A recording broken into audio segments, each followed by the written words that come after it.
The following is a presentation of iRacing on PTR TV. We'd like to thank all of our channel partners for their support. Please like and subscribe to the channel, and we hope you enjoy today's broadcast.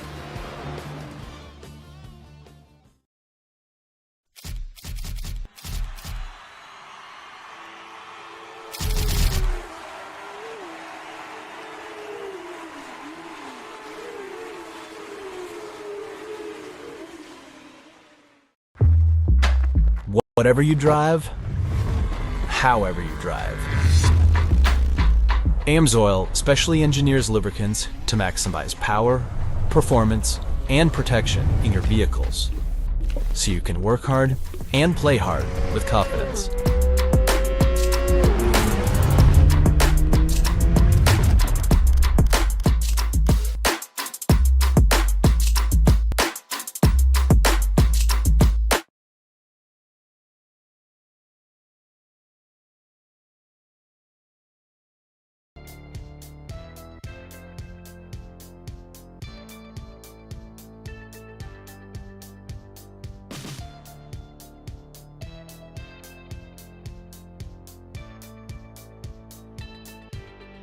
The high banks of the Talladega Superspeedway have been providing the fastest oval racing in the country since 1969.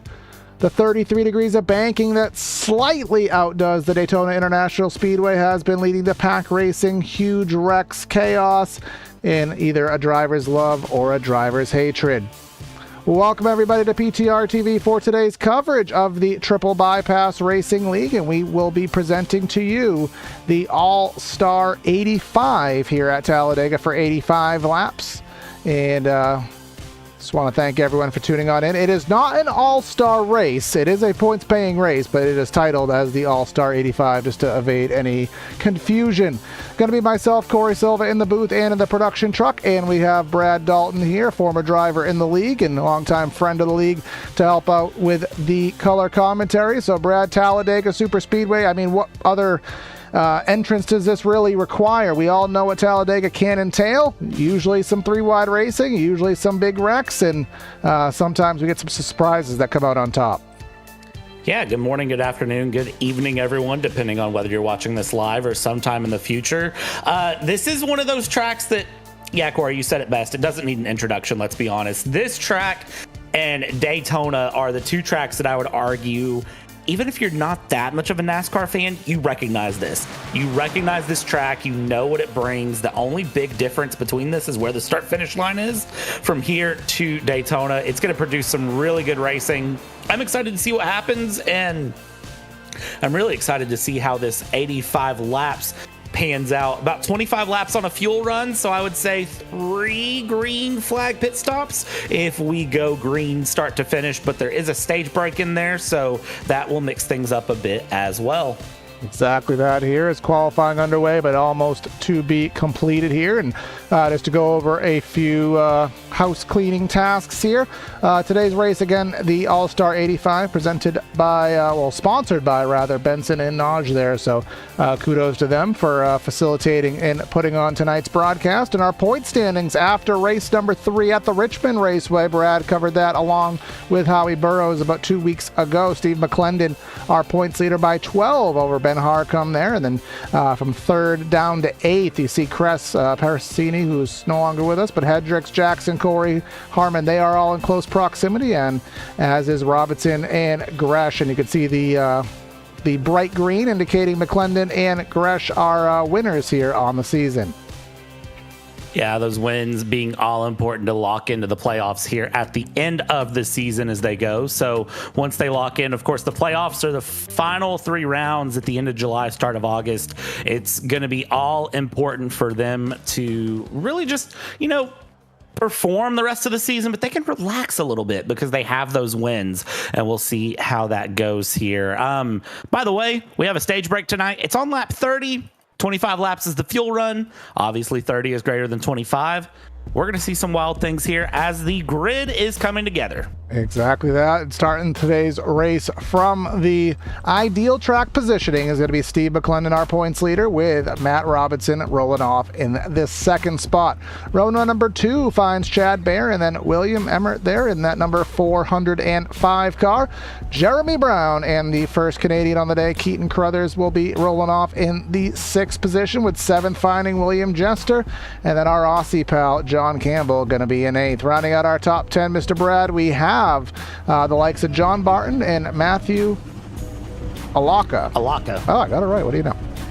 The 777 there. Brad Kress, P11, with Nick Jones in the 111 and P number 12, P13. Sean Bradley in the 77 with Matt Harmon in 14th. Jeff Slaughter, Jason Benson round out 15th and 16th, with Grant Parker and Tex Nichols of Nichols Oil Pros in P8. Joshua Corner and Marty Rogers 19th and 20th here on the night. Sorry, Tex, I'm going to have to alter that logo for next week because it doesn't work. John Crutchley in 21st, Jared Jackson in 22nd, Kyle Dewey in 23rd, Ty E. Bass in 24th, Timothy O'Connor in 25th, Michael Hopkins in 26th. These guys came in late here today because they all filled in last second. We have Brian Dickens 27th, Davey Hendricks 28th. Rounding out our top 30 in the rest of the field, Cameron Kane, and then Elton. Woo! Left that one for you there. Al Corey, the boss, being 31st. Oliver Turan in 32nd. And then our final row, it is not Burton, it is Ward Fisher, and then Daniel Williams rounding things out here in the 34th position. This is going to be a good race tonight. I will say that.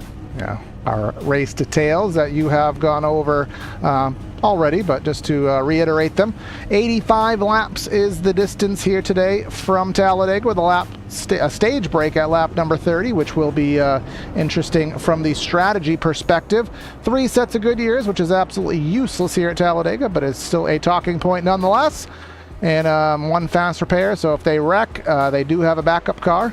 Probably will be used if I had to take a gander at it. Custom fixed setups, and again the 80% fuel load, which will again draw them in a little earlier than normal. I'm very back and forth in my head about this here, Corey, because here's the thing. I have seen this league. I've been part of a race multiple times, actually, where this league has gone fully green, top to bottom, with the exception of the stage break, of course, but fully green, top to bottom, on super speedways. I've seen that happen. I've seen it happen more than once. But something's in the air tonight. I feel something here in the Cup Series, and I don't know what it is here. Maybe it's I know what it is. That AMSOIL. I know what it is. There's going to be a lot of drivers distracted watching the live. If you're watching this live, the actual Cup race is on at the same time, so there is going to be multiple people in this race glancing back and forth, and hopefully they don't do that while they're in the middle of a 3 wide. So that is my guess. Could be wrong, but I don't think it is. Our weather conditions here, again, absolutely useless, but for the sake of telling you, 82 degrees in the air. I don't care how hot the track is, it's still flat out and no real concern, even though it is 120 degrees, one of the higher track temps I think I've ever seen. But again, it will have minimal to zero effect here at the high banks. I mean, Talladega, if we're honest, it's flat out, it's go, and you just you sit in the pack, you let it run, and you just let it eat here. It's going to be fun to see Steve McClendon up in the top spot. No surprise there from anyone, but hey, anything can happen when you come to a super speedway. There's no promises he's there, and we're not at the start yet because it's around the corner. And we come through that tri-oval, and as every commentator has ever said, to the start-finish line, that is at the end of the tri-oval, and that is the Geico restart zone. That is the green flag. The All-Star 85 from Dega is underway as we draft off into corner number 1.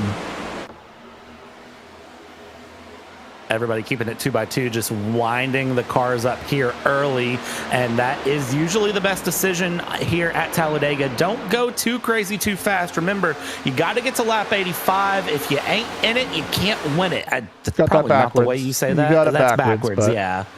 You know the point that I'm trying to make. Stay 2x2, stay calm, keep the car cool, and just enjoy for a little bit. Nobody needs to make a move, I'd say, until lap 75. I have a verbiage that I always use here. Our pal Andre has latched onto it himself. And I always tend to say that here at Talladega, it is aggressively, no, it's in, I forgot my own saying. Talladega can be known as being intensely boring. You're in the middle of a 2-wide, 3-wide pack. You know, the likes of right now, we're on board with Keaton Carruthers there in that 809. You're on the wheel. You're making sure you're following your line. You're not bumping too hard. You're in, you know, you're keeping yourself pointed within that 1-inch bubble that you need to be in. But at the same time, you're stuck. You're just kind of chilling there, not really doing much. So it does allow you to go off astray and start thinking of different things, glancing at your phone, watching the real-life race.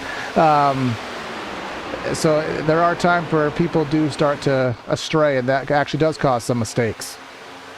Yeah, it's a very weird feeling as a driver, too, I will say. Now, super speedways, you know, you kind of look at it, and you look at Talladega, you look at Daytona, you look at the big tracks where you can just sort of sit and run, and you think that it's going to be easier, but it's actually, in my opinion, in my experience, harder to keep your mind engaged because there's not a lot, but there's a lot going on. And one of the things I'll tell you right now that's already going on is we've got two different packs forming here. We've got the big pack here at the front, and then you look back a bit further, and there is a secondary pack forming, starting with about P21 as we're going 3 wide in the second pack. Yeah, and that will not help them out here. iRacing has modeled the side drafting, the single file drafting, situations. They've modeled that quite realistically here in the next gen car. So if you want to gain time, you need to have a big pack and you need to be running single file. This 3-wide stuff they got going on with who's that Marty Rogers in the middle of the Bud Light car, that is not helping causes. But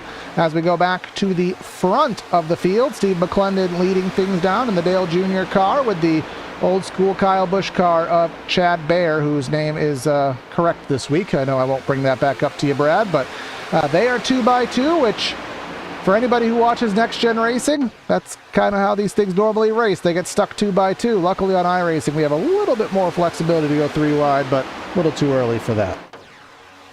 Yeah, I think they're going to hold off for a while to go 3 wide, especially this front pack. Now, here, of course, in the Nichols Oil Pro Series, they are going to really be taking their time to go 3 wide because nobody wants to be in the rush and have anything weird happen. Nobody wants to be the cause of the first caution. And, of course, you know, you just want to get to the stage break at this point. So just ride. Just cruise through, just again, let it be intensely boring and let it go through. Now, if you end up in a situation where you kind of get forced 3 wide, then hold your own, hold through. But one thing you will see too is a lot of drivers won't be afraid to cycle back in the pack, and they'll be kind of okay if they get a little out of line, a little just sort of, they don't like what's happening.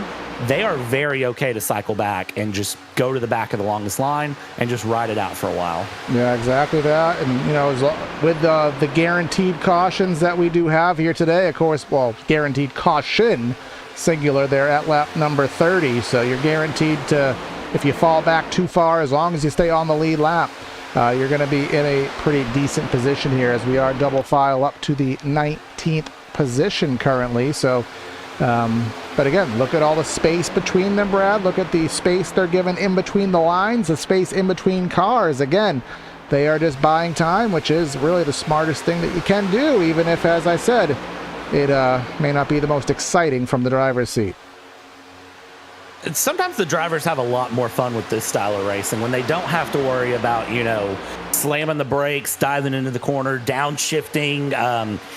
You know, if you're Kyle Larson in the Indy 500, you downshift into third gear for whatever random reason. But, you know, they can kind of just focus on the drive and the car ahead and not worry too much about, you know, all of the other technical bits. They can really just focus on that sort of racecraft of where's the car beside me, where's the draft going, do I have a run, and what do I want to do? And really the only thing you're looking at, you're looking up, you're looking in your mirror, you're looking at the water temp. You're looking up, you're looking in the mirror, you're looking at the water temp. And you're kind of going through those because the one thing that can happen, and you're starting to already see it, cars are peaking out, cars are probably starting to overheat that are further back in the pack.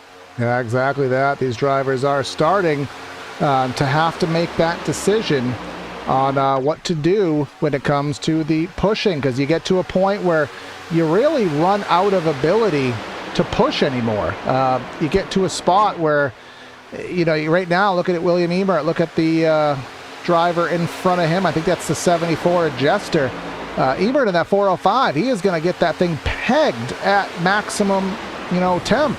And then the only way he's going to be able to cool off is to completely pull out of line, because otherwise he's just going to be in a spot where, all right, I could push for 30 seconds, then back off, 30 seconds, back off, and that never amounts to anything tangible regarding getting runs.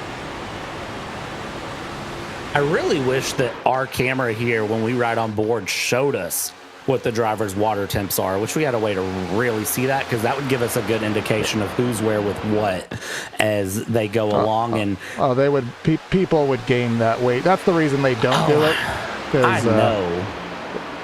That's the reason. With any piece of information that they provide, there's always somebody out there who wants to ruin it for everybody. So that's why iRacing has to be limited with what they can offer in terms of telemetry. People have asked for, tire wear numbers down to the exact percentage, and iRacing says, nope, we don't trust you to do it. So they will refuse to give that information, but, it would be kind of cool from our perspective. A little bit of 3 wide going on. Dr. Pepper car, 117. That's, who is that one? No, that's Josh Corner in that Dr. Pepper car. He was at top of 3 wide for a brief moment. Behind that is the number 68 of John Barton. Barton losing some time there, but all this is just, again, Steve McClendon. No worries, just leading laps, just doing his thing, and really, what else do you ask for? Yeah, I mean, Steve McClendon, Chad Baer, those top two there, they are powerhouses here in the triple bypass community. Running multiple leagues, have won in multiple leagues. They've won championships multiple times between the two of them. They know what has to be done. They know where they're at. And I will say, look at the paint scheme Chad Baer has on. Look at the paint scheme Steve McClendon has on. I mean, they're trying to emulate powerhouses, and I would argue they're big names here in the triple bypass community. They're just going to run. They're not going to force anything crazy. They're not going to do anything. And here's the other thing, if you look over, obviously we're in Discord together here, Corey, but if you look down in the lounge, a majority of these drivers are sitting in Discord together. So they're probably all talking, scheming, working, kind of akin to the old days back when all the drivers could just dial each other up on the radio and talk. Back when NASCAR was a little more fun, a little more willing to let drivers do crazy things. Now, that was actually going on... That was actually quite big the other day on socials. There was a thread going around of people talking about all those days where they would just dial each other up. Hey, Carl, it's Denny. Who you working with? And it was actually quite entertaining and kind of a part of real life, kind of brought into a part of the sim world brought into real life. But all for naught here. But as we continue things down, and let's take a look at that second pack. That second pack there, Brad. They have fallen now. They were about 3-4 seconds back. Now they are 9 seconds off the lead, and a lot of that is just because of the size of the pack being smaller. But again, they have not managed to sort things out when it comes to figuring out running single file. Well, and I guess maybe this is a good sort of talking point to look at is why are they so far off to that front pack? Like, what has actually caused that? Because usually... I was going to say, usually with speedways, you're just absolutely jammed up together. But, I mean, they have a good little gap.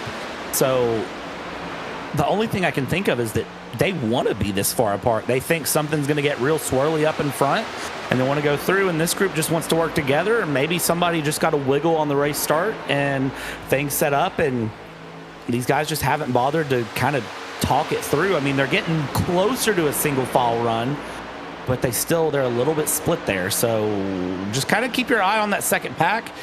I wouldn't be surprised to see them try to close it in, but the gap's 9.5 seconds now. That's a big gap. First attempt at a battle for the lead here tonight, and that is going to be that 777 of Ilaka with the push from, who is that, the 34 Robinson, and that will be a clearing for the lead. And that 777 will go down, and that will leave Robinson up to the likes of Ebert here. Ebert will finally get some clean air on the nose, and now he will push another driver, perhaps, to that same spot. And as we see through going around, William Jester dropping very low down there, just completely out of the pack. Not sure if that was intentional or not, but dropping all the way through as we come around, continue through. 2x2 keeps going. There is the 74, the American Airlines. Was not cleared for takeoff or landing. Of course, that backstretch so long you could land an airplane on it as we come through side by side. Alaka Robinson. Hold on. Have you done Flight Simulator and validated that 100%?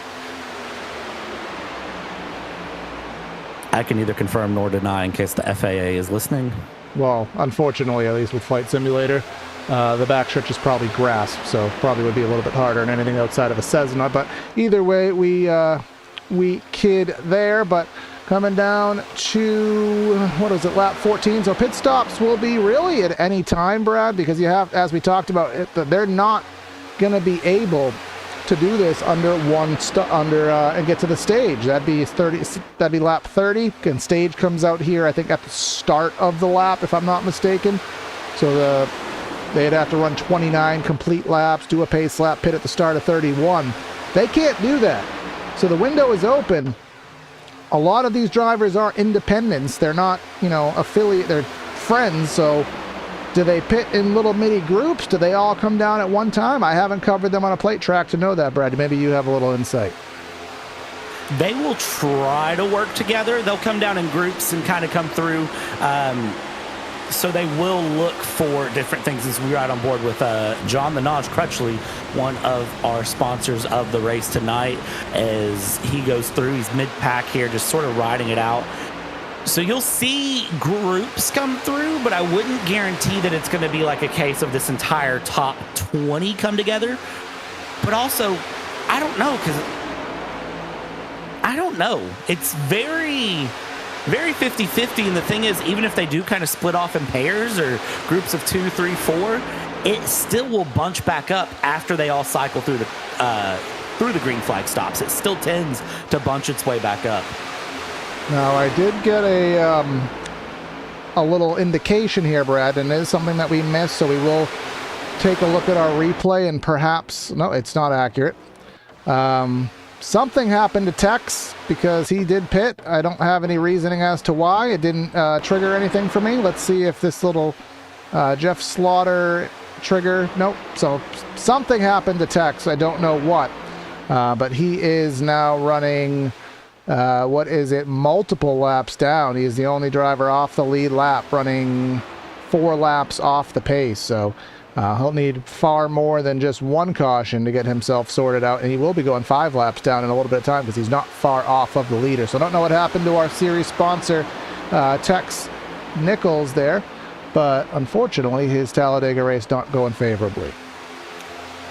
Watch that ice cream car, the 405 of William Emmert there, as he is swerving through. He's a little swirly there, I'd say, but he is trying to cool the ice cream down, trying to get the ice cream cool from 123 degrees, and there's the power of the bump draft. I mean, you can literally see just the little up. All right, hold on. We got chocolate from right to left. We got, get closer. Come on. Try to see this here. He's going to get closer. Give him a second here. Let him get Come on. All right, we got chocolate from right to left. Chocolate, I think that's like cookies and cream. What is that? Pistachio with Starburst? I don't know what the heck that is. All right, now we're off skew here. Back off a little bit. We're trying to see here. Come on, I can't see it. Come on, this is pivotal stuff. This is the only time this season that we're going to get to really dissect vanilla is this. under the Ford logo. Of course. Some chocolate chunk or something. Gotta turn the ticker off here. Chocolate chunk. All right, that's cookie dough. Yeah, so what was the second one then? The second from the right, I want to say it's cookies and cream. I want to say that might be like mint or something. And then far to the right side of his car, left side of the screen, is, I want to say Rocky Road. It was like black with white chunks in it, or some kind of s'mores flavor. Yeah, that's definitely Rocky Road. Black chocolate ice cream with chunks in it. I'm not quite sure. So again, PTR TV, if you want your paint scheme featured, make it interesting. And that 405 has gotten the most paint scheme attention, so much so that he doesn't want us to look at the front of his car with that camera, because now he's in the sucker hole 3 wide in the middle, and you can just see him engage Alicia Keys mode. He keeps on falling, really from the 3rd or 4th spot back to the likes of about 14th. Yeah, and again, just cycling out from the front of the pack to the back here. Could have been he wanted to be in the middle to cool the car a bit more. You can see him, he was really willing to dive high, dive low, and try to open that radiator up to try to get cooling. Again, temperature doesn't matter in terms of tires, but it is a cooling thing as he slots high line to low line there. Up front, Robinson and Alaka and McClendon and Bear and Brown just kind of top 5 there, all running single file as they go through. Again, that 51 to McClendon. Gotta watch him, and that 91 to Chad Bear. Gotta watch him. Keaton Crothers then behind them with Jeremy Brown. You watch those two side by side as they come through, and well, here comes Tex Nichols, and let's see what Tex will do. He's going to hug the high line and just tell the pack to go below, and then he'll probably just tag onto the rear here. As it looks like we've had a couple breakaways from that back second pack that are catching up with the main pack. Yeah, let's take a look here. They, we have Alicia Keys mode, and as I like to say, breakaway would be taking a page out of the Kelly Clarkson book there. That is Grant Parker in the as close to a Dale Jr. retro scheme as you physically can get. And then followed by, that is John Barton in that number 68 car, 4 seconds back. So they are a twosome. And look at that backpack there, Brad. They have gained some time. Timothy O'Connor leading the charge in that number 119. And remember, they were about 9 seconds back. Now they've cut that down to 7.2. And that number is going down quite rapidly. You go back a few seconds, then you see this little quandary of vehicles led by Cameron Kane, 2-3 wide, not helping their cause out whatsoever. Yeah, and that's, drivers listen to the broadcast while they race. That is one of the things that I have learned with Triple Bypass. They're very willing to put the broadcast on, listen to us, and sometimes they take our strategies and our ideas. So when they do, a couple laps later, you see things come through, and I have a feeling that somebody in this pack was listening and said, hey, they said go single file and we'll catch up. You want to prove them wrong or you want to prove them right? And well, hey, I'm just saying, we told you so. Every once in a while, the drivers here listen to the guys in the booth, and the guys in the booth, aka me and you, Corey, we know what we're talking about, okay? There's a reason we're up here in the booth. Timothy O'Connor, again, now just take a look at this information here, because this kind of just shows the points that we're trying to make right now. Timothy O'Connor last lap a 289, and then look at Alaka there, 51.182. That's nearly 1 second faster that last time round. That is a humongous amount of time to gain on a play track. But look at up front, they're doing that same thing. They're running single file for a couple positions, but then they're in the middle of that pack. But now here is the point of contention. Again, lap number 22 per Al Corey, who gave us a little insight last second. 25 laps is the stage break. Take a look at where we are. Lap number 23. We're just waiting for the first peel off. Thus far, it has been nobody. This time by, is somebody going to peel off? Wiggles, everyone kind of acting like they want to do something on the back stretch. You want to be on the low line if you're going to go through. So you see Chad Bear goes to the high line. That would tell me Chad Bear is not going to be coming down this time by as they come around here, because it'll be 24 when they go. The 117 there, Mr. JC John Campbell holding the high line as well. Naj through. Robinson acted like he was going to go, had no followers, and gets right back in line.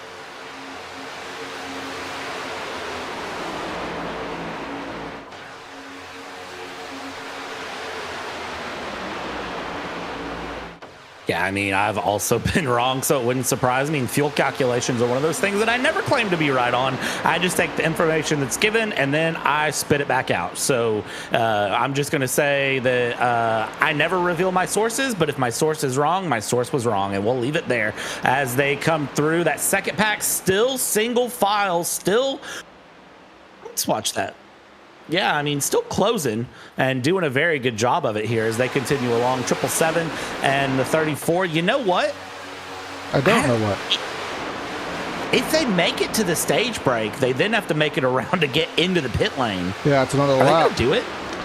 Well, let's see. Coming to this is the entry of pit lane. Will this be a any hard peel off to the left? No, which means Al Corey is a flat liar.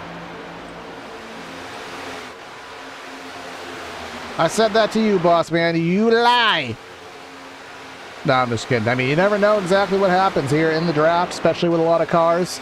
You never quite know because, you know, especially when you're like Brad Kress right now, you're 9th place in that Valvoline car on the inside. He's probably been running 50% throttle this whole time. He's been in the middle of the pack, never peeling out of line, stuck on the inside, just kind of chilling where he is. You're running 30-40% throttle. He might get 2 or 3 laps longer than anybody else gets. Yeah, honestly, that's, you know, and that's one of those things that I really expected the guys up front to be rotating back just for the fuel saving. Because, again, knowing you can save that extra fuel, expected it to come through. But no, okay, lap 27 will start. Nobody pits. So at this point, Brad, I would be more inclined to say they can make it because why would you want to pit with a lap and a half to go? Or like 2 laps to go before the stage. Why would you want to pit then? Especially again, the stage is here in this league. They do things a little bit different. In a lot of leagues, the stage is at the end of the, you know, identified lap. In this league, the stage is at the start of the identified lap, which means at the end of 29, which is only a lap and a half away. That's when the caution's going to fly. So if you didn't pit by now, you certainly can make the stage. Yeah, so I would just let it go. The only reason I would think that they would pit at this point is if they can't make it back around. And yeah, no, nobody's peeling in. No reason to peel in here. Just let it go. I mean, just run it through, or you're pitting in. Don't hold it back anymore. I just left Disney. You did just leave Disney. Yeah, come on. It took me a second to calculate what you said. Let It's it been a long day for go. me. Let it go. It should be. No, it's not the white flag yet. I screwed that up. It's the end of 29. So the start of 29, which will be this next lap, that will be the white flag for the stage. A little early on that call there, but again, will somebody do a last second peel off? I don't know if they shut down the pits 2 laps before the stage. So if so, they would be shut down by now anyways. But let's see if Alaka can hold things down and get himself a stage point.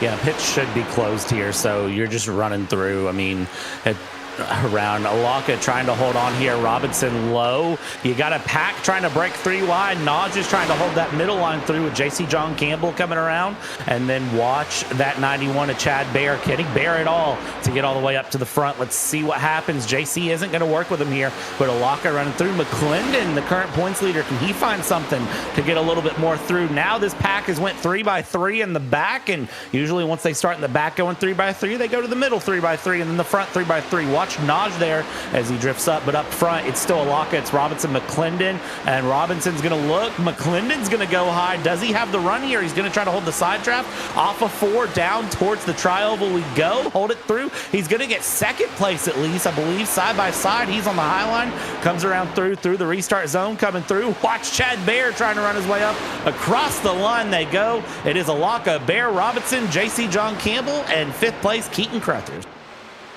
Yep, that is our stage break. So again, the information that we were given on fuel, a little bit off, so that will recalculate the end of our race, but no recalculations needed for Matthew Alaka here. So we will let things come on through here and congratulate him on the stage. Bear, Robinson, Crothers, Campbell, McClendon, Kress, Brown, Dewey, and Emmert there getting the stage points, and all clean and green, Brad. So that is impressive. We are over a third of the way through, and first caution is not for cause, which is always a good thing to see here in the All-Star 85.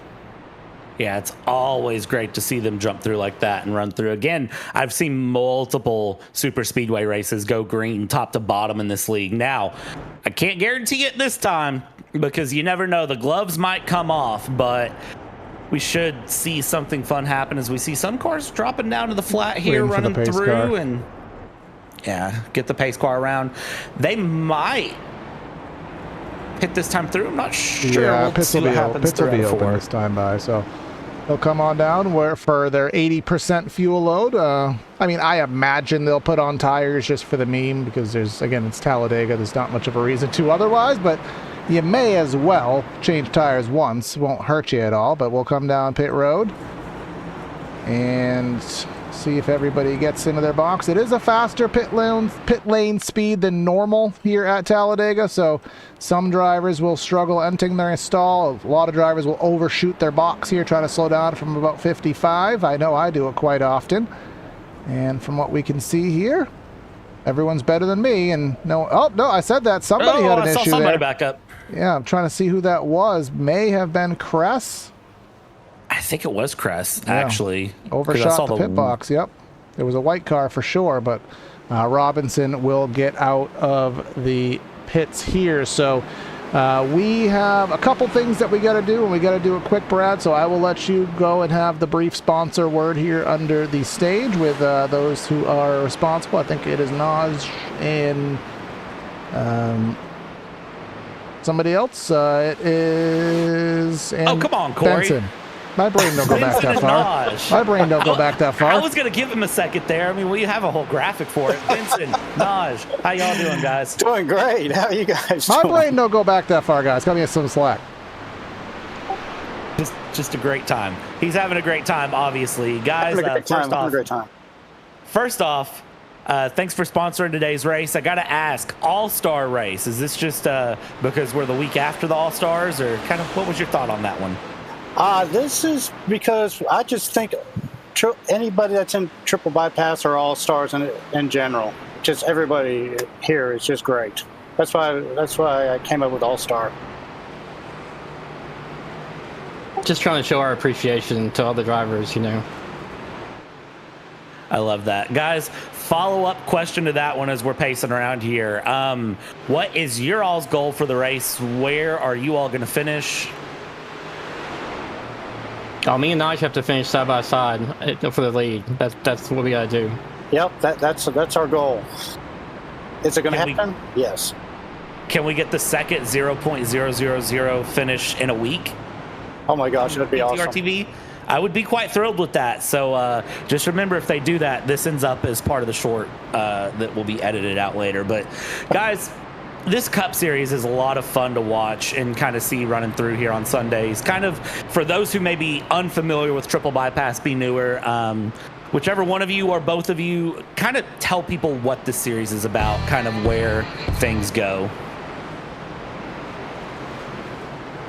Well, it's just a place where a lot of us hang out. We're friends for years, and just really enjoy racing together. And week after week, being on track and trying to improve and get those rivalries going that are friendly but intense at the same time, and just have a place where people can come and have that moment in the sun. Hopefully that's me and Naj tonight. Yeah, Benson hit it right on the mark. Awesome, guys. And we are going to let you go through pacing down the backstretch here as they go. Good luck on the 0.000 run. You're both currently in really good positions. Hopefully we'll be talking to you post-race, but if we don't, thanks for sponsoring, guys, and we'll talk to you all later. All right, thank you so much. Thank you guys for everything you do. Okay. Thank you, guys.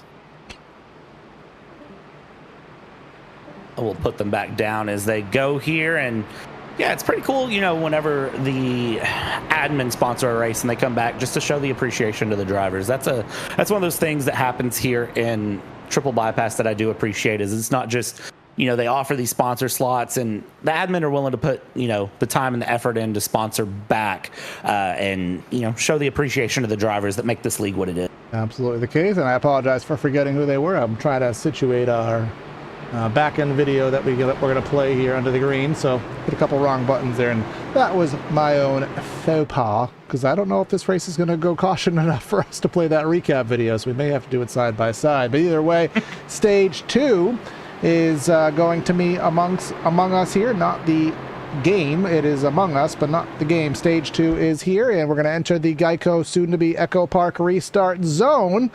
And Barney will get us racing for stage number 2. Robinson on the loud pedal, 51 of McClendon in arrears with Alaka to the outside.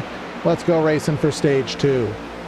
Watch Chad Baer there in the 91. He's going to be a little interesting to watch and see where he decides to put himself as they come through 1 and 2. Just holding it on. Again, it's that wind up. It takes about a lap, honestly, to really wind these cars up to run through Dega. A lot of times people want to say they're wound up by the exit of 2, but I think it really takes a full lap for them to be at the peak of what you would expect here as we see 3 wide already.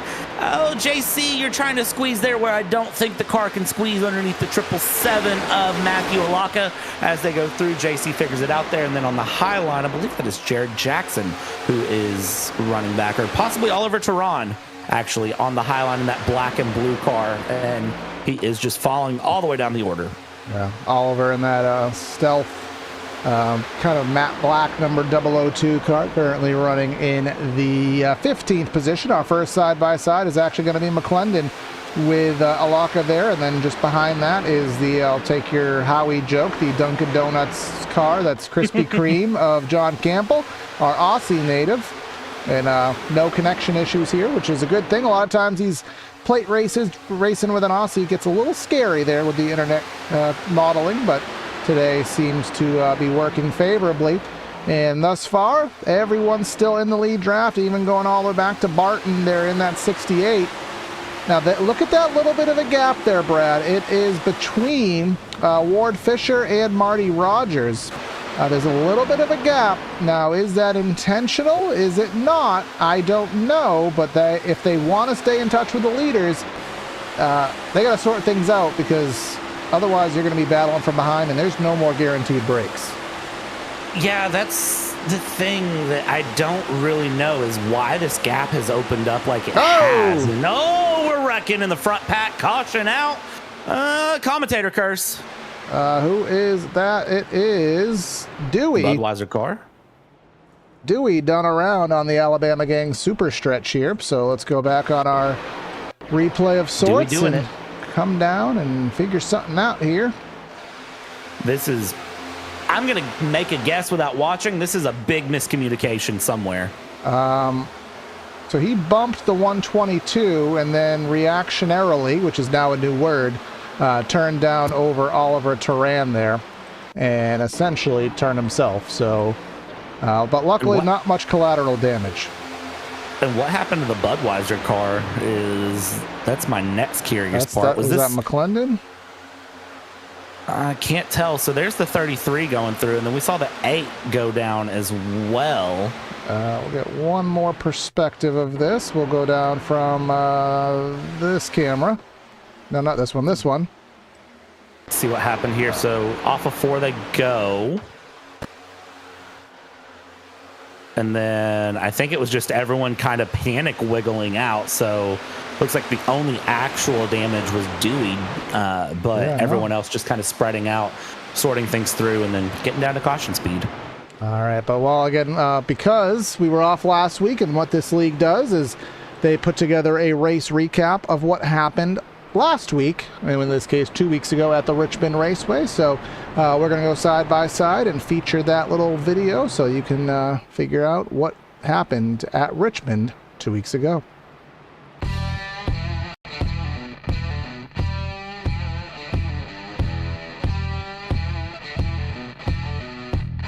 On May 18th, 2025, the Triple Bypass Nichols Oil Pros Series returned to Richmond Raceway for another wild night under the lights. The 170-lap contest saw only 2 leaders and 2 lead changes, but don't let that fool you. With 10 cautions over 38 laps, the action came early and often.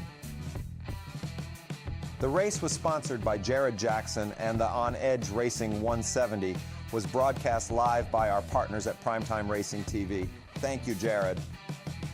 From the drop of the green flag, Chad Bear in car 91 was the man to beat. After starting on the pole, Bear led 166 of the 171 laps and never flinched under pressure. He backed up his dominance by clocking the fastest lap of the race at 21.9 seconds on lap 119.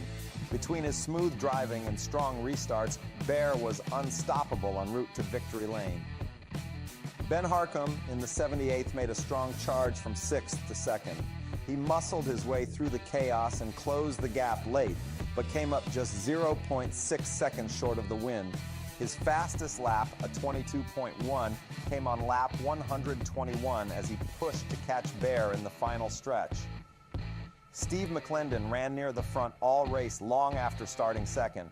He crossed the line just 0.6 seconds behind the winner and briefly held the top spot for 5 laps. His pace was steady, and he was the only driver to break up Bear's total dominance of laps led. Brad Kress and Davey Hendricks put on fresh tires before the green-white checkered finish and blew past several cars on old tires in the final laps. Hendricks once again put on a show as he came all the way from 25th to finish 5th. We hope you enjoyed this Triple Bypass Nichols Oil Pros Series recap. We'll see you next time.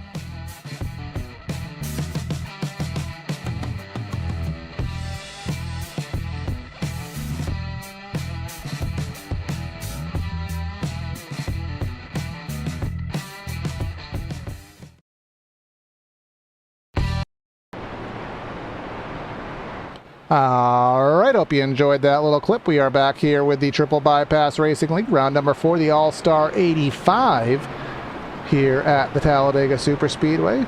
And we are under our second caution, I believe, our first for cause, or second for cause. Help me out, Brad. My brain is not braining right now. Second caution, first for cause. All right, I was right. So. Yeah, you were right, and then you second-guessed yourself. Yep, and it wasn't a wreck of serious nature. We saw one driver go around on the back, and really no collateral damage. It was Kyle Dewey in that number 33. Touched the inside wall, and really nothing to be had from that. And remember, they have a fast repair anyways, so even if stuff does go astray, you have a chance to recover from it.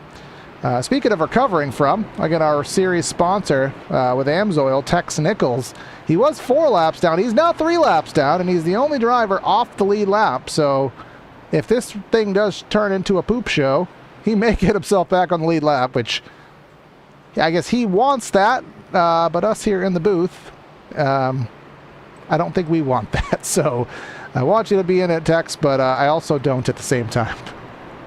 Yeah, and the thing with Tex, too, that I'll tell you, just kind of some behind-the-scenes knowledge that I have, Tex is actually fairly newer to iRacing, if I recall correctly. He's only been racing like a year or two. He is, I can tell. But he's good. Like, he's good. He hangs in. Obviously, he is the title sponsor here for the Nichols Oil Pros Cup Series. But I'm not just saying this because he's the title sponsor here and gives us the ability to commentate this. He's actually fun to race with. He has a lot of knowledge. But it is one of those that, you know, every once in a while, he's just still learning, still kind of figuring stuff out. And, you know, being laps down at Talladega is not ideal. But if you're the only car lap down, you can kind of get away with it. So we'll just kind of keep our eyes on that. And, you know, again, Corey, if something comes up and he ends up on the lead lap, it's Talladega. It's a super speedway. You never know. The guy in last place could win it. Yeah, you never know here. Over-the-wall tire changer in the Hooters Cup Series in ARCA. And I can tell because his iRacing ID number is in the millions. My iRacing ID number is 19,000. There's somebody in this league whose iRacing ID number is 1.1 million. So that just shows how much iRacing has grown since I joined back in 2008. But all having some fun here. But back having some fun indeed because the green flag's back in the air. Robinson getting the advantage off the jump, but that is all short-lived, because he has no drafting partner in that 91 and the 8, the 91 and the 9.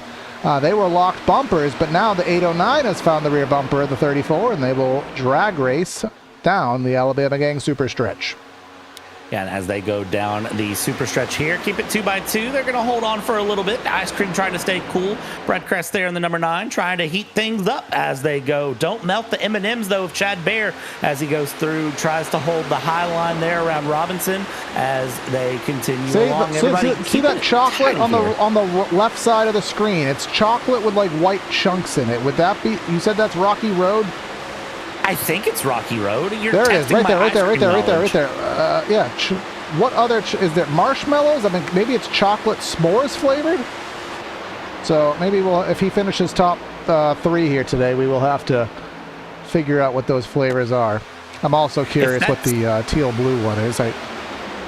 If that's not Rocky Road, then I don't know. The teal blue one is not Rocky. The teal blue one, I don't know what in heaven's name that one is. The blue could be... It's pistachio, but what are the chunks? I was going to say it could be like a cotton candy, but now I don't know. I'm trying to look. I'm trying to tell. All right, who else has a paint scheme that we could focus in on so we can say that we're not biased here? Here is one of our race sponsors. Of course, that is Jason Benson. I was getting there. Were you, though? I was. He's got some creature of sorts on the side of his vehicle, but we have a caution flag amongst us. It's not from our lead pack. Oh, Mr. Jones. American Airlines took flight. Mr. Jones, Mike Honcho, has found a damaged front hood on his motor vehicle, and let's see what the causes of it are. They're 3 wide, 68 in the middle. That's John Barton, American Airlines. He turned into American Airlines. He turned into the Jester. And there's Tex. There goes Tex. He ain't getting that lead lap back. That's for darn sure. Let's go check out his perspective of this faux pas. Yeah, so riding on board with Tex here. So American Airlines goes to take flight. Coming through. That's a hard tap shove. And, I mean, he's on the brakes. He's doing everything right, steering high, but... He didn't slow down, though. That was his faux pas. He went through full song, and then the track just went away from him. But that was his only faux pas. But either way, just took a bad day, made it worse. And that puts us under another caution flag here on the evening, as we are closing in on the halfway point. Yeah, so I would not be surprised to see a lot of cars opt to pit right now. Good call. Let's see. Does anyone listen to the booth? Does anyone listen to the booth? And... or is pit lane still closed? No, it says it's closed, but there really shouldn't be a reason for it unless there's some kind of a... I see a car pulling in. I see one person taking to the pits at least. Yeah, I can't imagine why they'd be closed, but because typically once the caution does fly within iRacing, pits open the first lap around, and then Talladega typically has the quickie caution, so I would imagine, barring anything outside of the norm, that they are already on 2 laps to go. And then they will have the opportunity to go green on the 3rd lap. So strange indeed, but Nick Jones is... oh my God, I hate... this always happens at Talladega. Jones in the pits, Tex in the pits, Jester in the pits. That's all to be expected. Really, nobody else. Actually, Al Corey, there's Barton, there is Ward Fisher. What does it say on the back of Ward's car? Let's see. Good question. I don't... Get closer. Closer. Come on, wind it up. Get close. All things good. Okay. That was Is there anything else on Fisher's car though? I guess he takes after the Ward, and Ward's a simple man. So a simple man, simple name, needs a simple car. Fair enough. I respect it. May as well do our Through the Field here, sponsored by... we don't have a sponsor for the Through the Field, but we'll do it nonetheless. Chad Bear is leading things down here with Brad Kress in 2nd. Mr. Matthew Robinson in the 3rd position with Keaton Crothers in 4th. Timothy O'Connor in 5th with William Ebert. We will try to stop focusing on him, but we've discovered the sponsors. The ice creams he's in 6th. Dickens is in 7th. Not Charles, it is Brian. Jeff Slaughter, trying not to murder people. The 8 is in the eighth spot, has the 88. That's too much 8s for my brain to compute. Ty Bass in 9th, and Matthew Alaka in the 10th spot, Mr. Brad. From there, we're going P11. It's going to be Jason Benson, one of our race sponsors here on the night. P12, Davey Hendricks. 13th is John the Naj Crutchley, the other race sponsor admin here, with Jared Jackson in 14th. Elton Woo in P15 in the Reese's car. Good taste. P16, Sean Bradley. From there, we go 17th place, Jeremy Brown. P18 on the night is going to be Kyle Dewey. And P19 is Oliver Turan, and P number 20 These Jumbotrons is are killing Joshua Corner. The Jumbotrons are killing me here. Oliver Turan, 31st. William Rogers. Fred, where did I get that from? I may as well have said Fred Rogers. Marty Rogers is in 20th. Now we're getting double filed up, so that's going to screw me up royally here. John Campbell is in 22nd. We got Harmon in 24th. We got Fisher. We got John Barton. Who else do we got as everybody doubles up? We got Nick Jones. We got Dan Williams. We got William Jester. We got Al Corey exiting the pits. Steve McClendon exiting the pits. He's been up front all day. Ooh. Michael Hopkins, and then, of course, Tex, who has used the fast repair. Still 3 laps down, so we made a big fuss that he wouldn't get his positioning back. We forgot about the fast repair, but he still needs those 3 laps back. That we did. But I will say the one thing looking at this, it's interesting to see that there was that call from McClendon, and it seems like a few drivers to pit in really late through. Leaves Chad Bear alone up front without McClendon around. But, you know, looking through, trying to get an idea here of what's happening. And I think they can make it to the end of the race without another pit stop. That's the only reason I would think they pit laps, when they did. Absolutely no way. We're here and here. I'm just looking at our chat. Josh Corner letting us know in our YouTube chat, 31 was on a full run for him. Well, I don't know if that was in the draft or not. If that was a solo number, maybe the draft is 33, 34, but either way, 42 I think is going to be a stretch. But as they do in NASCAR, the less amount of fuel you need to take, the more track position you can gain through the pits, versus those on the track who will have to take more on their pit stops. So again, taking that real life strategy and implementing it here in iRacing. But we'll come through the Talladega Tri-Oval one more again. Chad Bear going to lead things down. Brad Kress, highest he's been on the day. He's outside of the front row looking for the push from Carruthers in that Geico restart zone. On the loud pedal, Carruthers has completely dejected from the back bumper of the 9, and that will give the inside the easy advantage. Yeah, great run from the inside there. The outside trying to wind things up, but Brad Kress just kind of has to draw back to find anyone to be a friend. Staying 2 wide through the front, back in the back.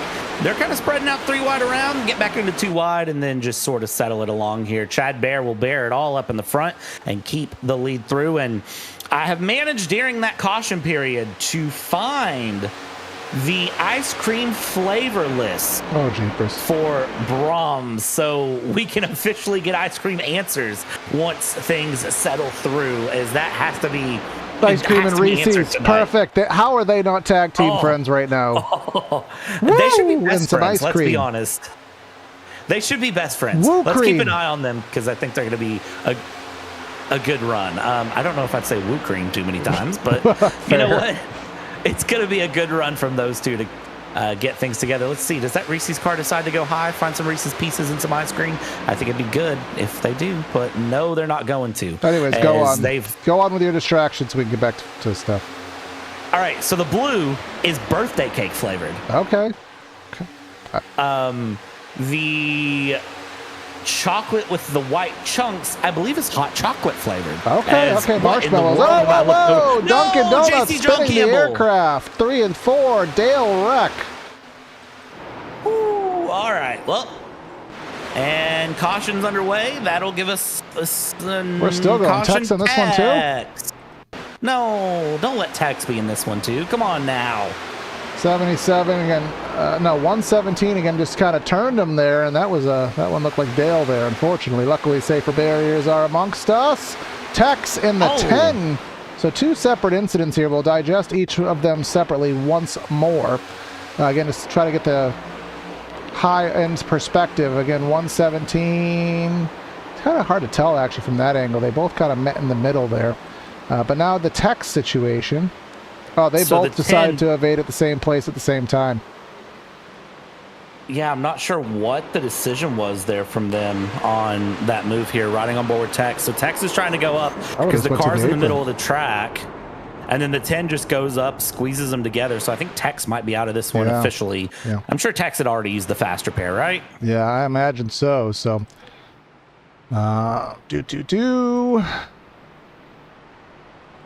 All right, keep this one through 46.85, but let's see who pits, who doesn't. I mean, I feel like everyone. I mean, this is still 40 to go. So, but it gets you closer. So, and it looks like here comes pitting Bear. Indeed, coming to the attention of his crew, and still early to make it, but and it gets you Whole closer. field in. I think the whole field is in, except for looks like the 002 stayed out of Oliver to Ron. Looks like guys that basically only the 3 or 4 that pit there on that last caution stay out. Everyone else pits in. So again, tires don't mean anything Bear around Vega. has to back Bear. up. Twice has to back up, so that will be Ouch. that'll be a big ouchie doo-doos there, and leading things down will be Oliver Turan. But we're going to take this opportunity because cautions have been a little bit rampant as of late. We're going to go side by side for a brief moment. We'll be back with you guys for the restart, so please stay with us.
And as the pace car pulls off, we get ready to go back to green here with the Triple Bypass Racing All-Star 85. Not an all-star race, but everybody in this league is an all-star. Brought to you by Benson and Naj. It'll be lap 49 as they come through into the Geico restart zone. And cautions here, we've had a few, but of course, depending on when you pit, it mixes things up. As you can see, everybody in a different place.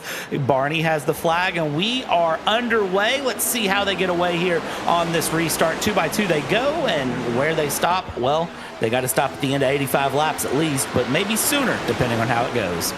Now we will see what happens here as the intensity will kick up. Still expecting probably one pit stop from everybody here because from what we know, 31-ish laps seems to be the maximum. We got about 35, 36 on the docket, so we'll see how that comes into play here. That's all if this thing goes green, and you can already see the bump drafts are becoming more intense. We're already 3x3x3, multiple rows deep, which is exciting to watch, but also this is where that intensely boring just turns straight into intensity.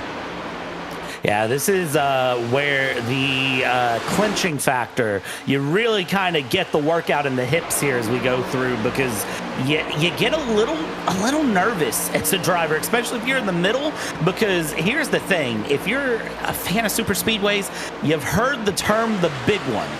And this is where the big one can start, as we see lots of bumps, lots of checkups. We're on board with Jeremy Brown as he goes around hard into the wall and takes out the Dr. Pepper car as well. But we stay green. We stay green, and we stay green. Yeah, He gets off the racing surface.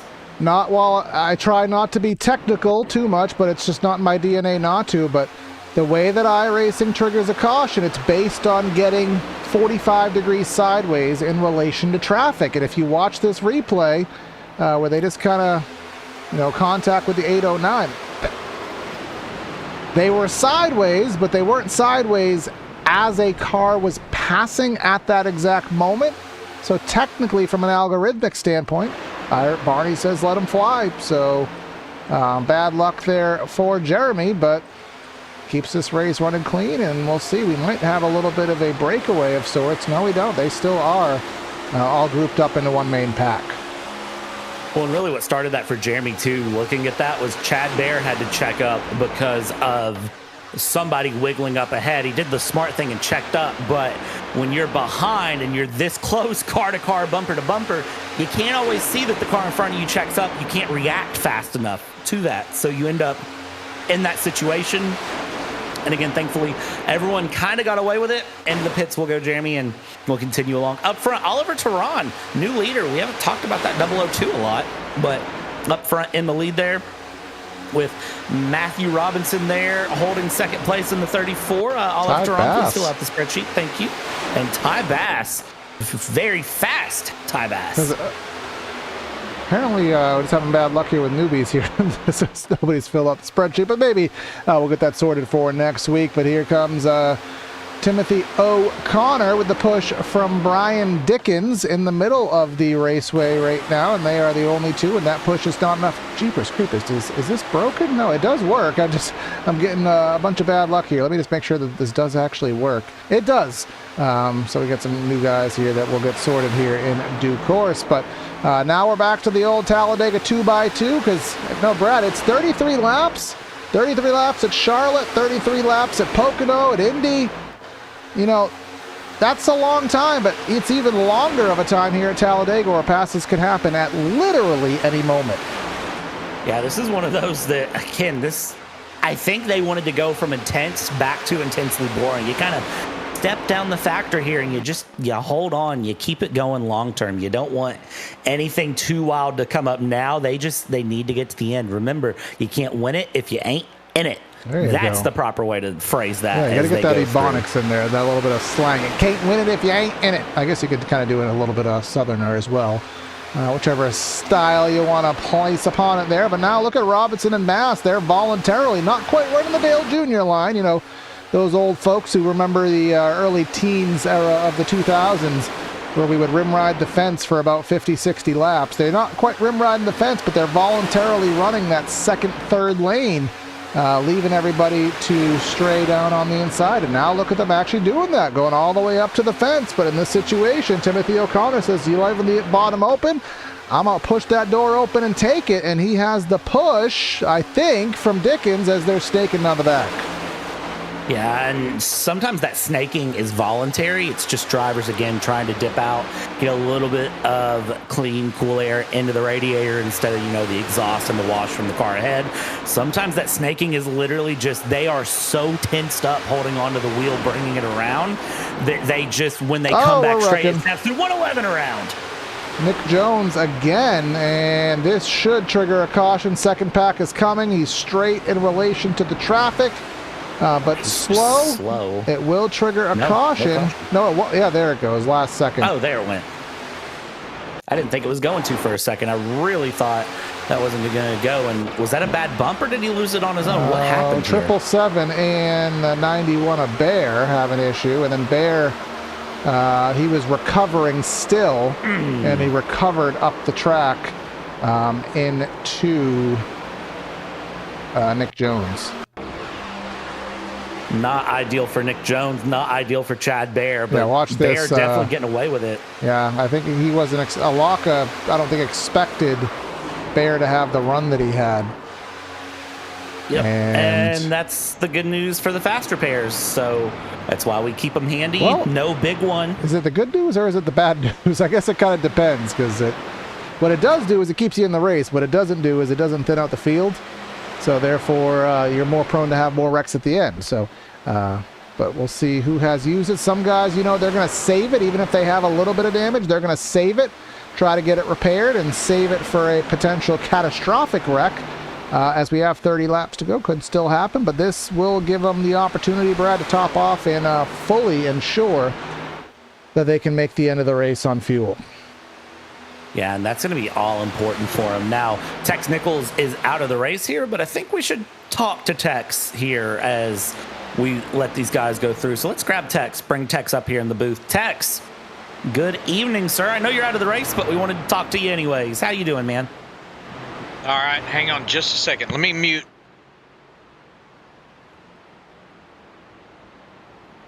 Hey, man, I was muting the broadcast I was watching.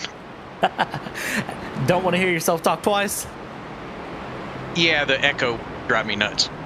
I get it completely, do the same thing. Tex, man, tough day out there, I have to say, but I got to ask, what got you laps down in the first place? Because we kind of missed it up in the booth. What got you laps down there on the start of the race? Well, I was running in that second pack and was just like thinking hold my own until the stage break, and then all of a sudden everything went silent and the screen froze, and then I got the blue screen. Oh man, that's tough. That is tough. Everything working out now for you though, I hope? Well, yeah, I got back in, and interestingly enough, I was talking to the guys. I got back into the race, got out on the track and tried to catch the draft, and it was driving like my car was damaged, but the iRacing said it had no damage, so I don't know what was going on. Yeah, that's a weird one. I gotta ask though, since you're sitting back watching now instead of driving, what do you think is going to happen for these guys to the end of the race? We're lap 57 to 85, and obviously Talladega is kind of a lottery track. Anyone can win it, anyone can lose it. You got your eyes on anyone in particular here tonight?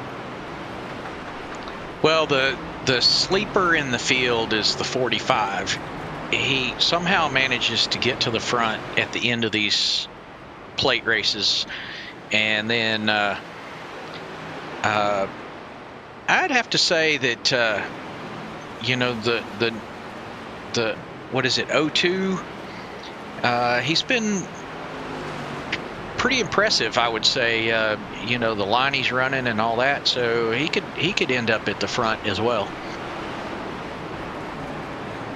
All right, well, I'm writing down those numbers to watch, man. Anyone you want to thank, shout out, any big, give outs you want to give before we let you go back down, hang out with the guys and watch the rest of this race here? Obviously, as the title sponsor of this run, we're going to give you the floor.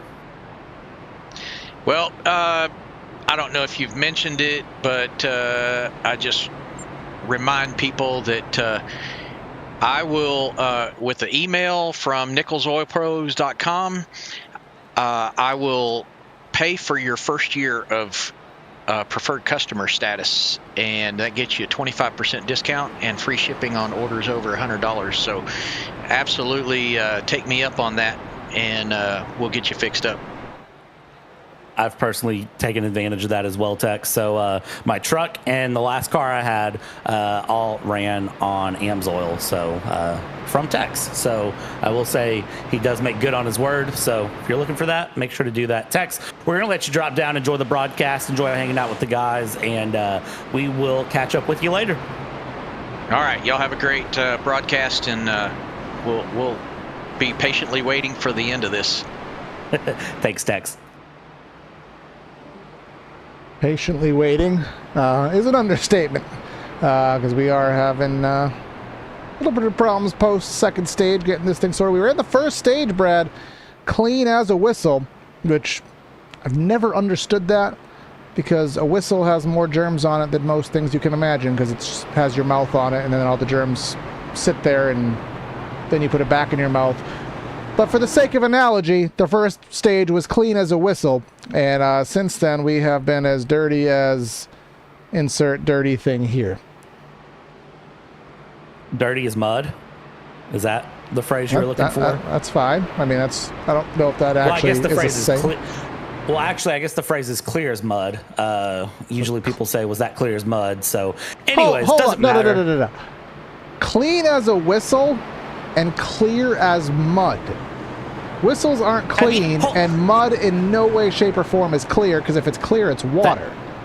That's the whole point of the phrase, Corey. I forget where you're at in the U.S. versus where I'm from.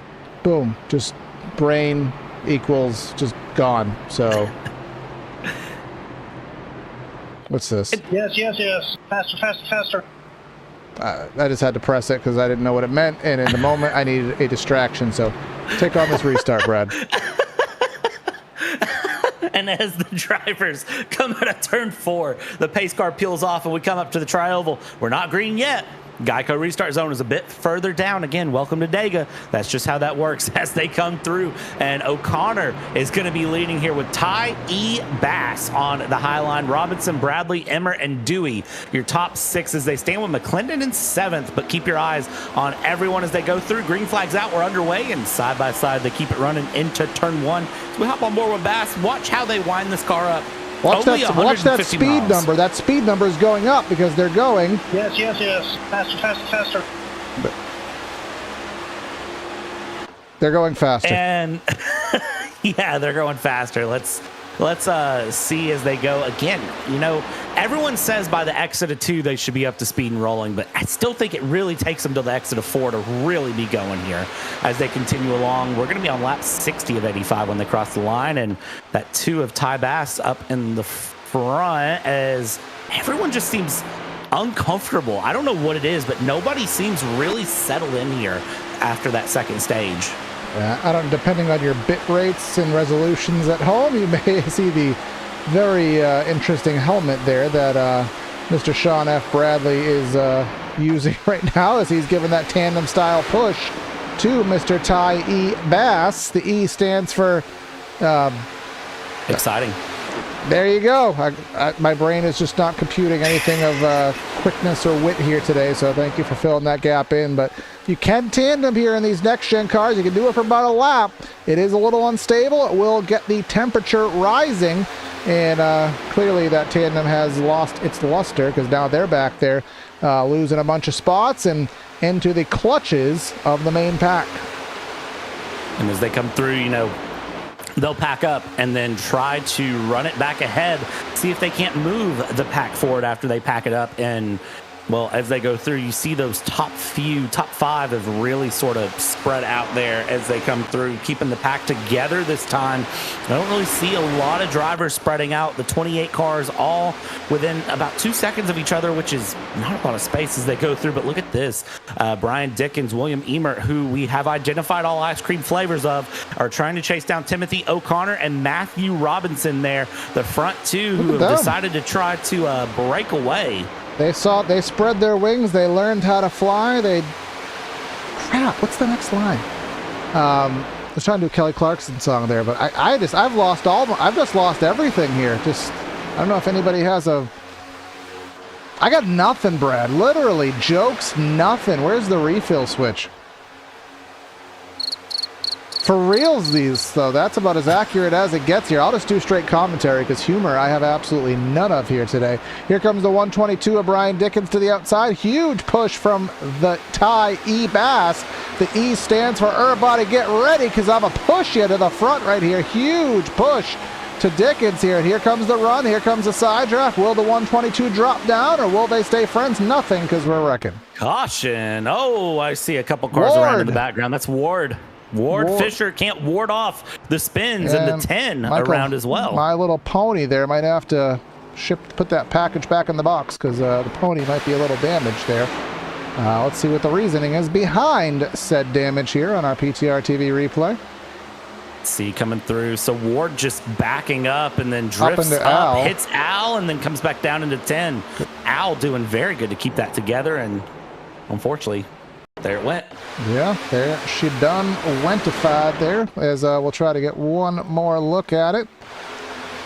Let's take a look here at this camera. You can see the push to the 84. 84 goes up the track. Light contact from each of them, so nothing that will take them out of the race at all. But again, just track position loss and just another thing to slow down the affairs here tonight. Yeah, not ideal for them as they go through. And the drivers, they're going to be feeling antsy at this point, I would say. They all know, we're getting near the end. We're lap 63 of 85, so we're approaching that 20 to go line. And 20 to go is usually where you start to see drivers get a little more sort of amped up, really kind of ready to go. So just keep your eyes on them as they run through, and everybody's just going to be looking for, more and more to come along. I think the IDGAF factor just gets dialed up. That's what usually happens, and gets turned up to for what? Gets turned up to the maximum here, and then ultimately what happens here a lot of times, I'm not saying in triple bypass, but in Talladega is, it takes a full lane to make a move. And you see about 85% of a lane, and you say if gap car, and you try to squeeze 85% into a gap that is not there. And that usually causes issues, but hopefully these drivers do not do what they do in iRacing official sessions, and we can get some solid racing because we still have, what is it? We've already done our through the field, but we still have 26 drivers on the lead lap. My Little Pony still in the pits. And pull up the graphic here, has already used the repair. Maybe on a tow. No, he's only been in the pits for, how long is it? Hopkins has been in the pits for a reasonable amount of time, so as long as it's not a tow, he'll get back out there. And again, anybody in the race really has a chance to win. You never know when that wreck's going to come, and especially if that wreck happens on the last lap, Brad, where cautions are turned off. We've seen guys go from 20 to first in the past. Yep. Anything is possible. Again, I called this a lottery ticket, or a lottery track where you should purchase a lottery ticket if running through when we interviewed Tex, because here's the thing, you kind of just roll the dice and whatever happens There's no real indication for what can go right, what can go wrong. You can go last to first, you can go first to last, you can go second to third, and that be all you get. It's just, that's the nature of these tracks. It's a very up, down, all the way around, and we're going to see it again later in the season when we go to Daytona, because we'll go to Daytona. That's the first round of the playoffs all the way July 27th. Sounds a while away, but really, it's not that far away. Yeah, exactly that here, and I can't remember the year. I know Andre would have it on me. Maybe someone as the statistician here. There was a race here in the playoffs. I want to say it was 2012. Michael Waltrip, Tony Stewart racing, they're all four wide last lap coming into turn number 3. Literally everybody wrecked, and then Jeff Gordon went from about 17th to 2nd in one corner because he missed the wreck. I mean, that kind of stuff does happen. We don't have that many cars to cause that much level of chaos, but if you're in it, you can certainly win it here. We'll kind of divulge our caution count a little bit later for the sake of entertainment, but Brian Dickens leading this thing through. Matt Robinson, he has led quite a few laps. He is in the 4th spot. Who else has led a lot of laps? That is Matthew Awaka. I want to say he won the stage, if I'm not mistaken. Currently back there in the 13th spot. Who else has been up front? Of course, McClendon currently in 7th. Remember, he started on the pole tonight. Yeah, and the thing is, too, again, this is a track that settles in. Even if you are the points leader, if you are the best of the best, it doesn't always matter.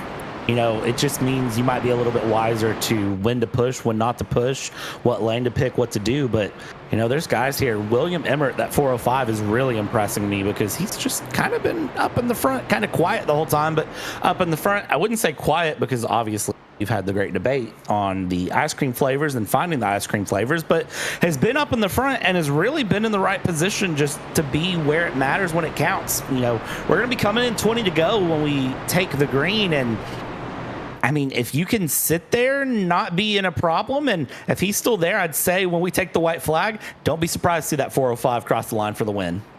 Exactly that. So we'll take an eye on that as they head down the Alabama Gang super stretch here. And it's worth noting, just, you know, we're under caution. We get some time to kill here.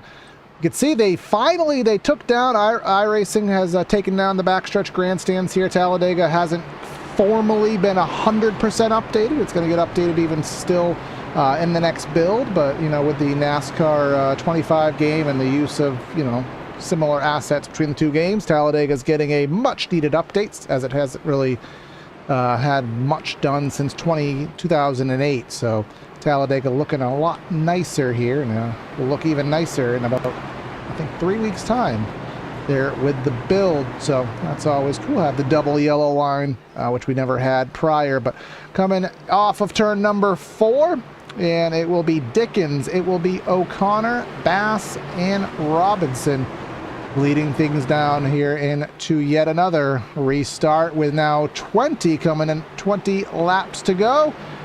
Who is going to be the aggressor? Who is going to survive? Who may end up on a rollback? We'll find out all those decisions together. The All-Star 85 in its waning stages. Let's try it again.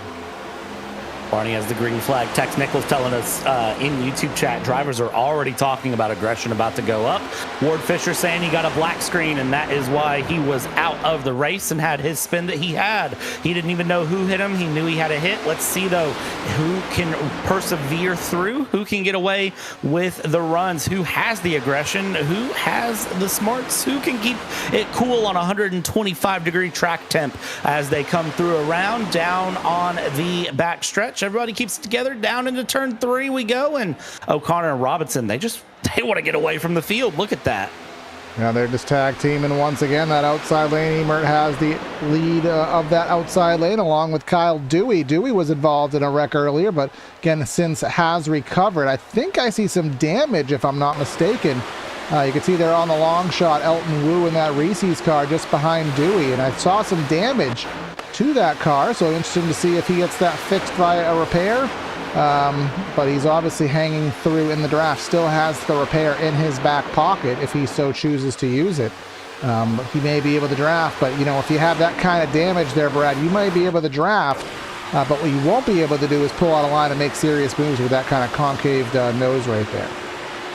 Well, what's bad is that for Wu, he may not even know that the front end is damaged like that. Honestly, it may be so minor to him that he may not be aware of just how significant that is. But I mean, looking at it, it looks like my first car when I rear-ended my dad's truck with the ball hitch on the back. So just saying, not always ideal. Excuse me there.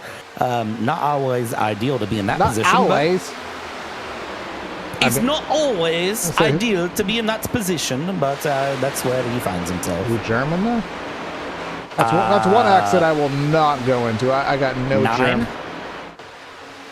German 9? What? I have no idea. Anyways. 9 means no in German, Corey. Anyways, back to racing. A number? English is hard. Never mind learning another language here. I only know a little bit of Spanish at best, which we don't have Mexico City on our schedule, so I don't have to know any of that. But up front, again, you'd think they were teammates the way they're working together.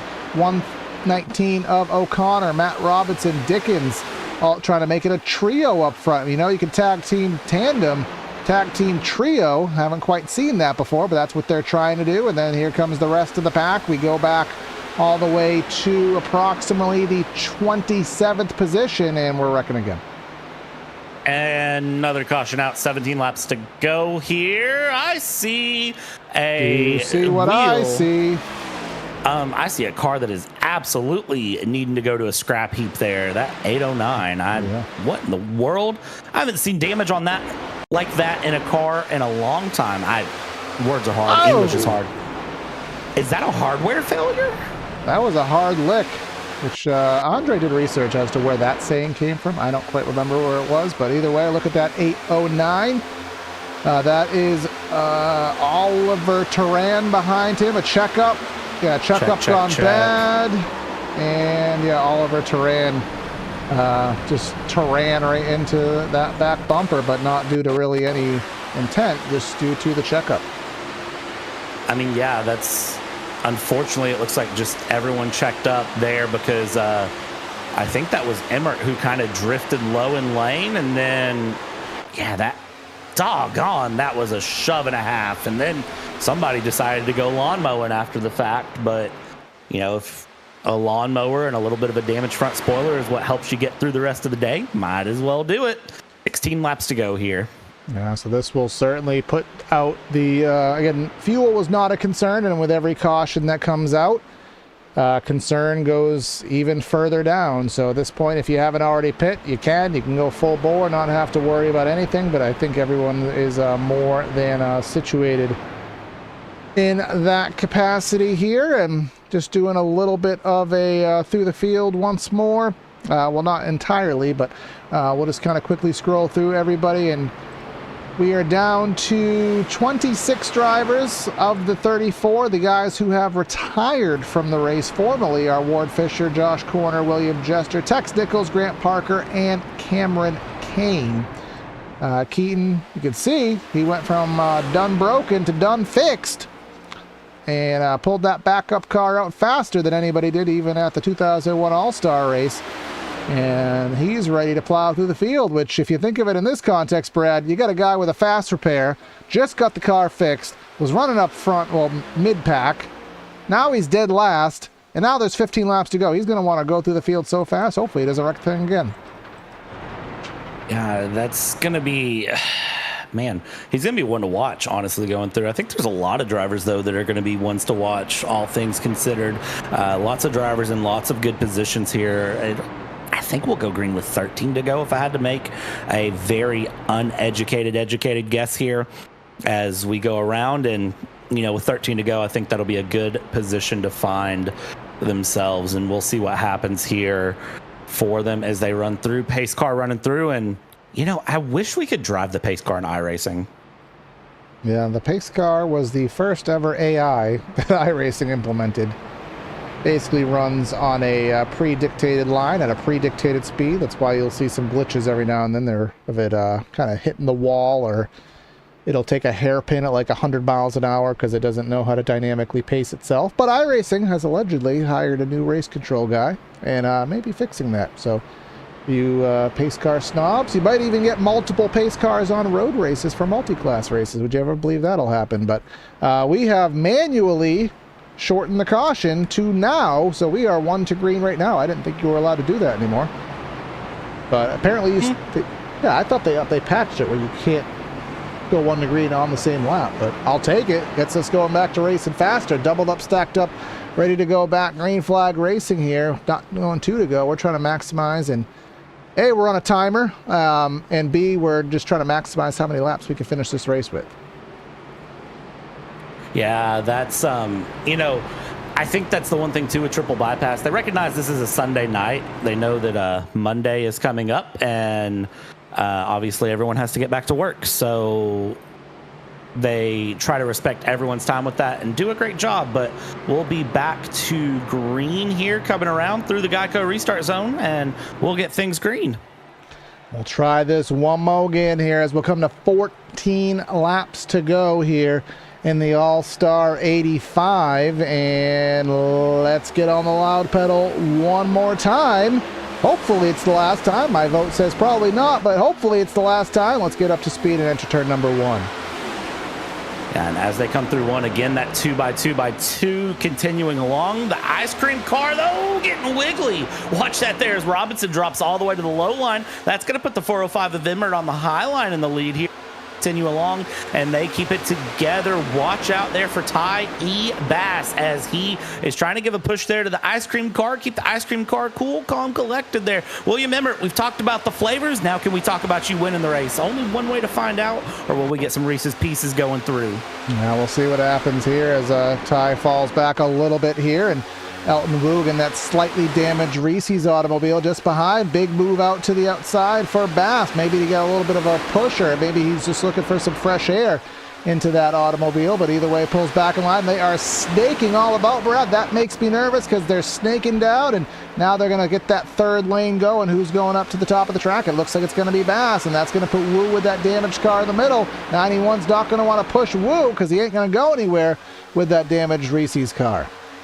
Houdini William Emmert there deciding to take his ice cream and disappear, come back, and, well, Elton Woo really in a bad position there as he goes through. That front end damage really hurting him, and unfortunately it's going to kind of leave him to the wolves there. But will the 777 help him out?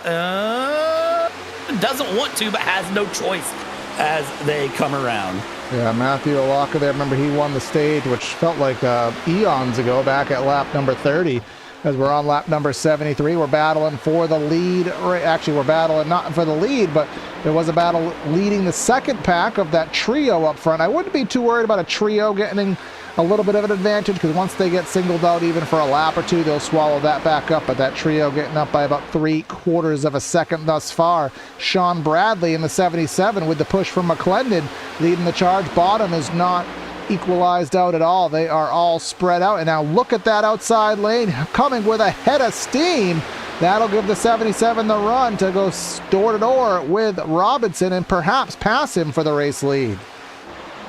And watch McClendon being very wise here in the position he needs to be. Is going to drop middle there. Sean Bradley will come with, and so will Brad Kress as they go through. Kyle Dewey, can he do it to get up to the front? Certainly going to try here as they go. And, well, Benson self-admitted terrible, but looking like he's in a good position right now as the high line. There goes the 2.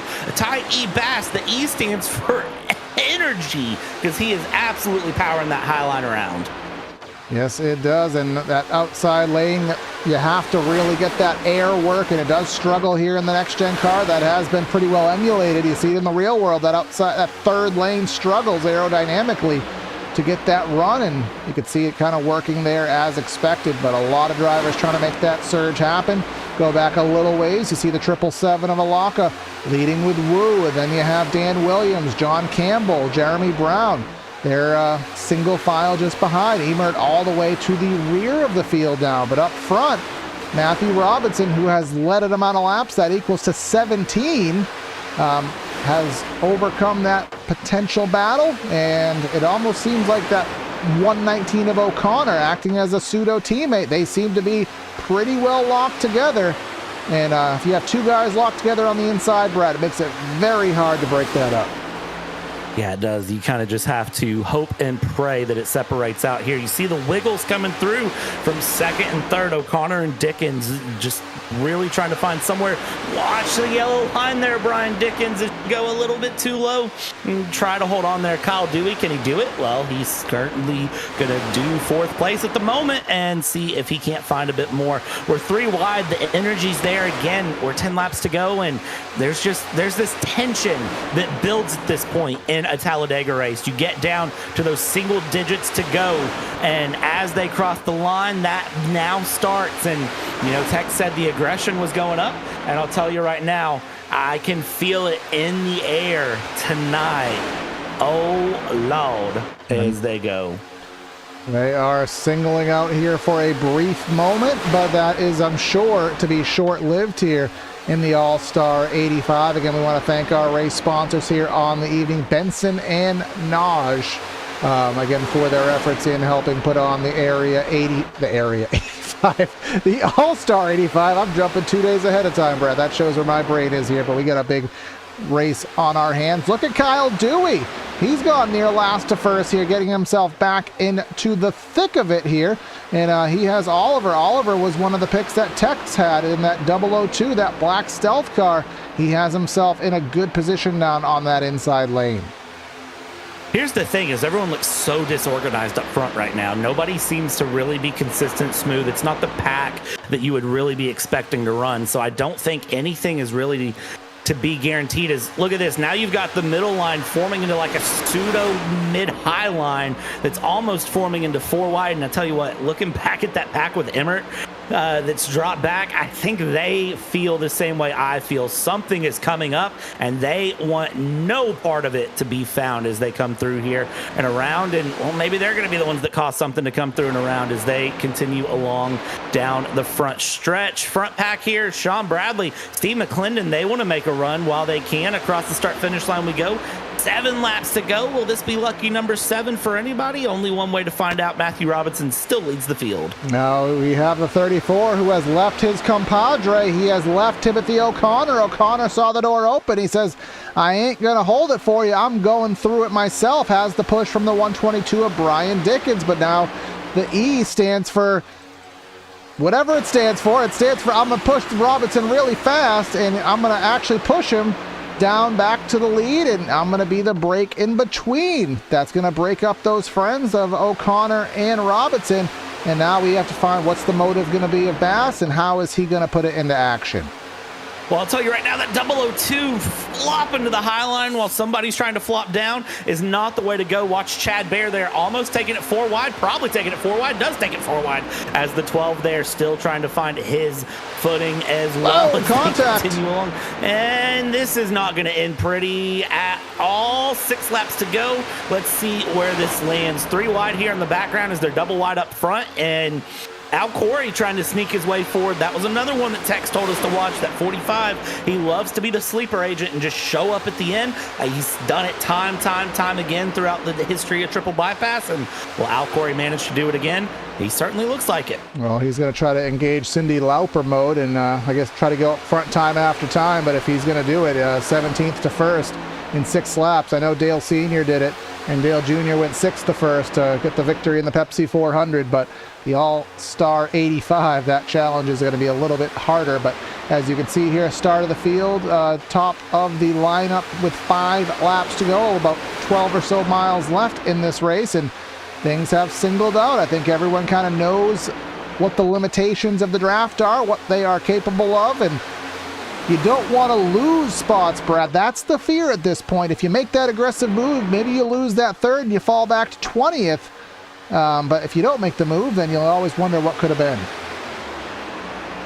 Yeah, it's one of those give and take sort of things, and it's always interesting to see where it comes out. You just have to sort of watch and wait and see what happens. It's so unnerving, though, with 5 laps to go to see the pack spread out here like it has. I'm fully expecting this to compress out again as we see cars try to make moves. Brian Dickens there in 4th place looking to make a light wiggle to the outside, and now the top 3 are kind of stair-stepping it through.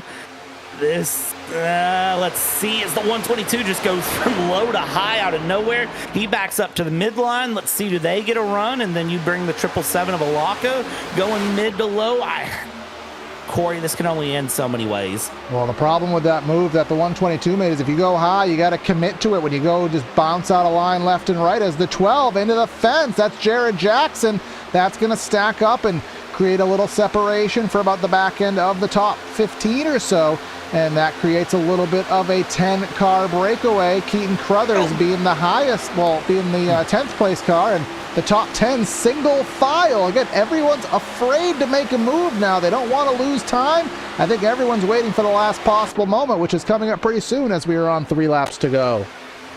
If you're in that back 15, you need to be moving it up now. If you're in this top 10, you can afford another lap here, probably, maybe. Really, when you see 2 to go, that's when you'll start seeing friends become enemies and things really start to break apart and just disintegrate as you see the runs continue along. But that single file up front, as Dickens still touches that yellow line on the entry into 3 as they go through, you just sort of have to watch. 2 laps to go will be the call as they cross the line. And there's Naj with a run. Said Naj wanted to be up front, and he is certainly going to try to make that the truth. Sean Bradley pushing him through, and then watch that 51 of McClendon. McClendon, a very wily little driver who can find his way through and figure out where to be when he needs to be. Sean Bradley breaks through. Naj is going to lose the run. 2 laps to go here. Reese is breaking through, and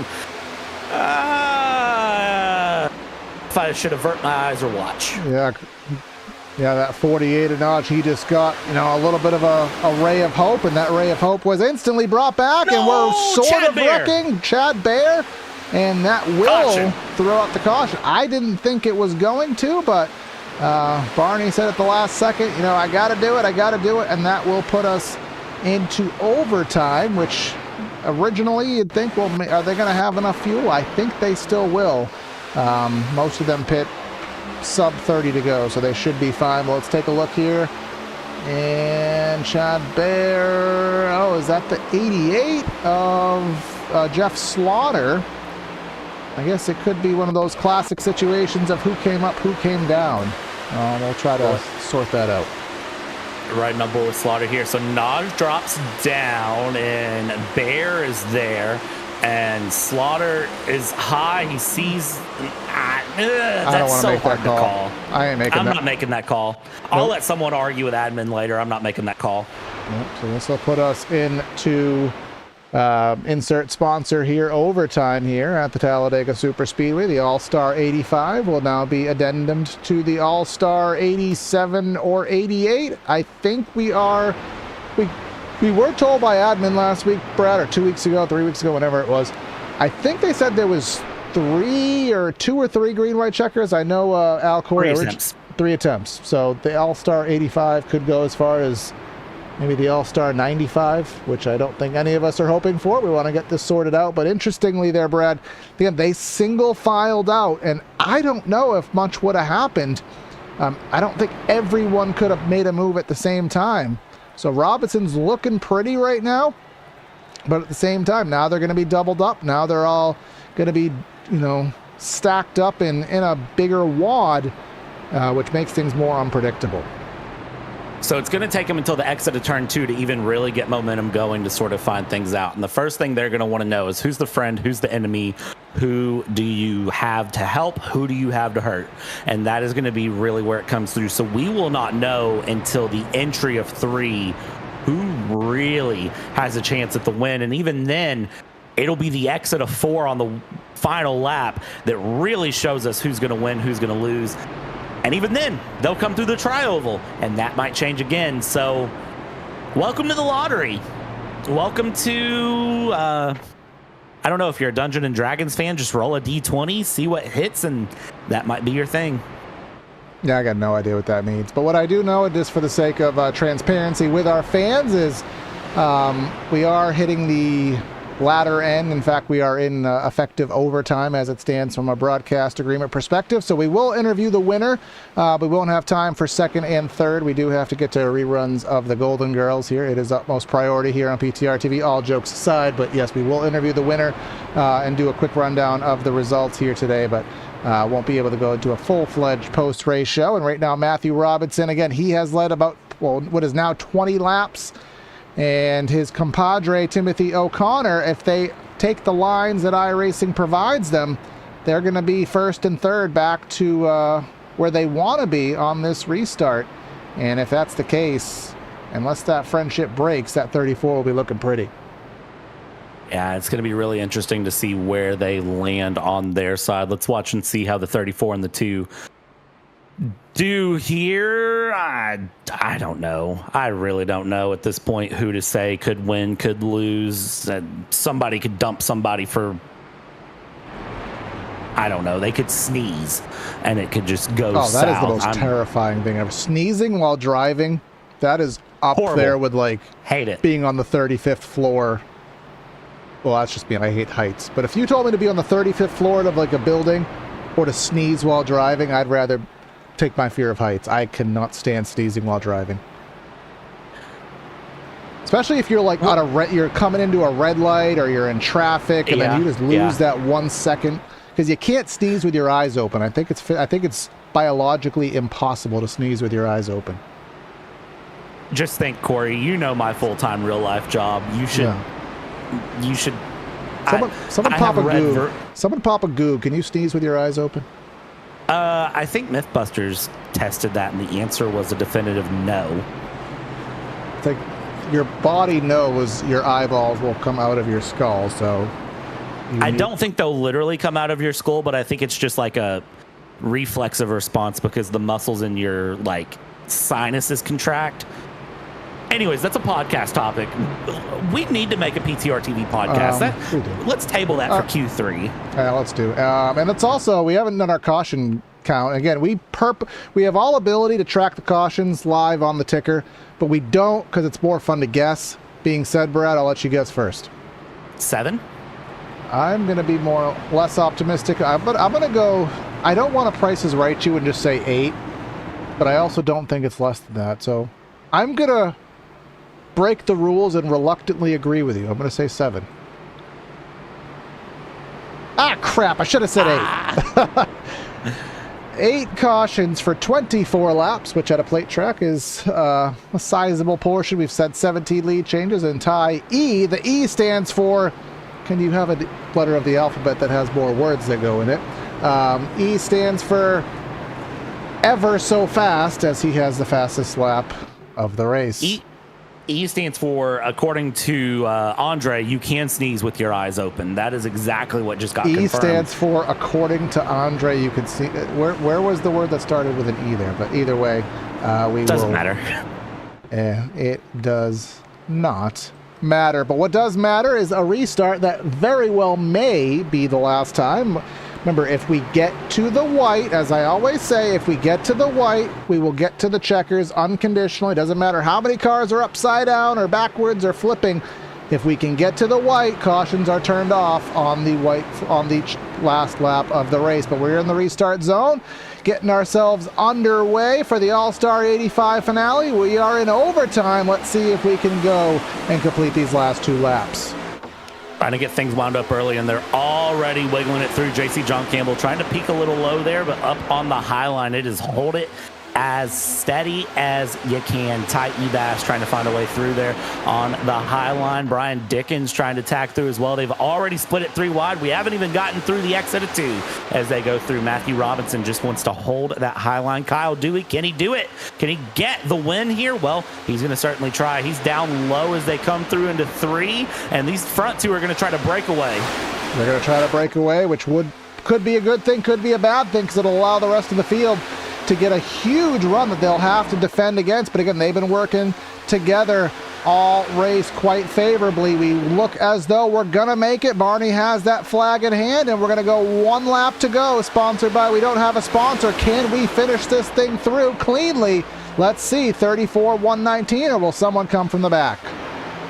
I would fully expect a run from the back there. That 77 of Sean Bradley, that number 51 as well, has looked very fast today. Watch them as they go through. Those front 2 get a little out of each other, and let's see what happens here as everyone's going to tag in 3 wide as the name. O'Connor is the game, and can O'Connor find a run? Well, he's going to go up high, squeezes Sean Bradley. Sean Bradley goes all the way up. The 20 comes low. There's a dump and run, and no! Hold on to it while you can. They all save it. Now Jared Jackson came out of nowhere, has the momentum from the big slowdown. He's going to go to the outside of the raceway here. He's going to have the run. He's going to lose it. Kyle Dewey in second. Car to the inside. I don't think that'll be legal, but now to the outside. Here comes a run. Here comes some contact. 34 is going to slate turn him, but it's still not going to matter. Kyle Dewey wins in an absolute cluster of a finish. And cluster is an understatement, my Lanta. I said Kyle Dewey, can he do it? And well, Kyle Dewey did it. We'll get one quick replay, and then we will head in. We can't really catch all of this here because, again, we are over our agreement here with admin on timing here. But you can see car to the apron there, and going up. There is the 33 coming to the line. There's contact, and I think Robinson didn't like that contact. And either way, it put the number 33 in a favorable position. And a favorable position being down there on the flat. So we will quickly go through our final results, Brad. I'm not even going to read them all. We'll just quickly scroll on through them, and we'll start our post-race show here tonight. We said Kyle Dewey, can he do it? And he did it. Matthew Robinson second, Jackson, Alaka, Bass, McClendon, Bradley, Williams, Benson, and Dickens, your top 10. And the rest of the results will scroll by as follows. There's Al Corey there, couldn't do that magic that was spoken of. Chad Bear, race sponsor there, John Crutchley. And then there is our series sponsor, Tex Nichols. Had a poor day here today. A lot of bad luck, but who didn't have bad luck? Brad, you are with him, and that's going to be Kyle Dewey in Victory Circle. Kyle Dewey with the burnouts. We said, can he do it? And Kyle Dewey did it. Started 23rd, finished first. Kyle, how's it feel?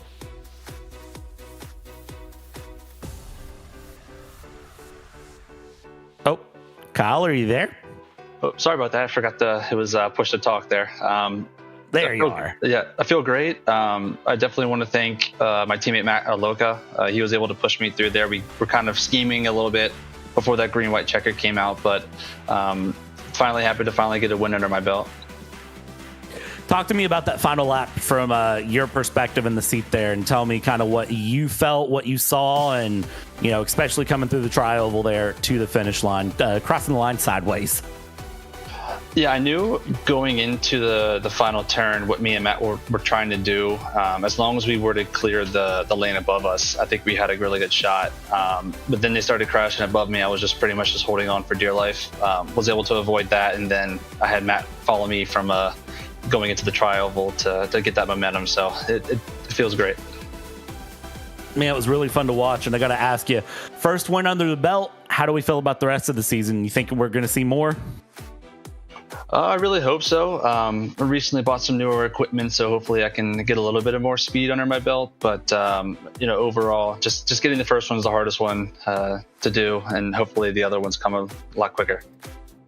Absolutely. And Kyle, before we let you go, anyone you want to thank, anyone you want to shout out, the floor is yours.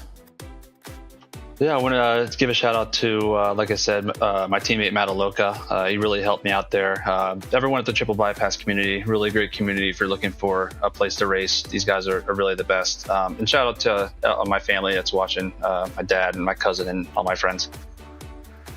Awesome, man. Congratulations on the win, and hopefully we'll speak to you more soon here as the season goes on. Yeah, thanks so much. All right, and that is our race winner here. And I want to thank everyone for tuning in. I want to thank our sponsors here on the evening, Benson and Naj, for helping put on today's All-Star 85. Make sure you like, share, comment, subscribe, have some fun. We're very close to 1,700 subscribers here on YouTube, and we'd like a little bit more help from you if you have not already done so. And, of course, on Facebook, do the same. Any final words here, Brad, before we scoot out of here? I told you, a lottery track. I said what I said, and Kyle Dewey, he did it, Bob the Builder style. All right, Bob the Builder, can he fix it? Well, Kyle Dewey, he sure can. So that is going to be Corey and Brad signing out of the booth. Have a great night, and we'll catch you next time.